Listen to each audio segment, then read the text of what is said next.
ito nga namin, magkano mga kuryente niyo sa bahay ba kayo?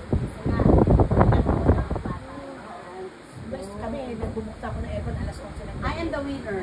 Gano'n yun. 16,000 a year. Ito kwarto. Tangaan sa sili sa Ang kwarto, eh meron kasi sa atin sa meron, ano ko na, ginagamit, ginaganong ko na lang. pero hindi naman sabay. Ang sabay-sabay talaga lagi. Ito kwarto. O, edi ginawa na. Magkano nga ang inyong ano dyan doon? Ginawa na? Ang kuryente? 23. Ha? 23. O, 23. Saan pa? Hindi ko ba mag-sahod?